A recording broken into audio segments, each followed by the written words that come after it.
ஒரு வழியாக நம்ம க்ரூஸ் ஷிப் கரேபியன் தீவுலேருந்து யூரோப்பியன் கண்ட்ரிக்கு வந்துருச்சுங்க. இன்றைக்கி நம்ம ஸ்பெயின் நாட்டோட கெனரி ஐலாண்டில் இருக்க சாண்டா க்ரூஸ் கேபிட்டலுக்கு தாங்க வந்திருக்கோம். சரி, நான் வெளியே போகிறேன்னு சொன்னோடனே நம்ம செக்யூரிட்டி ஆஃபீஸர் தம்பி எல்லாமே 11 மணிக்கு தான்ப்பா ஓப்பன் ஆகும்னு சொன்னார். சரி, அது எப்போ வேணால் ஓப்பன் ஆகட்டும், நம்ம தான் எதுவும் வாங்க போகிறது இல்லையேன்னு சொல்லிட்டு நானும் வெளியே கிளம்புனேன். அவர் சொன்னபடி எல்லாரும் 10 மணிக்கு தான் ஜாக்கிங்கே போகிறாங்க இந்த ஊரில். சரி, அவங்க பக்கம் ஓடட்டும், நம்ம ஒரு பக்கம் நடப்போம்னு சொல்லிட்டு நடந்தா ரோடை பார்க்கணுங்க.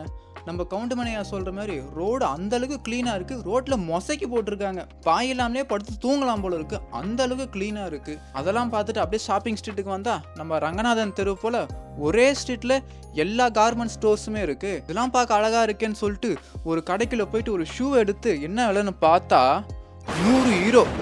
எடுத்தேன் பாரு ஓட்டம், ஃபாரின் ஸ்ட்ரீட்டு கூட பார்க்கலையே.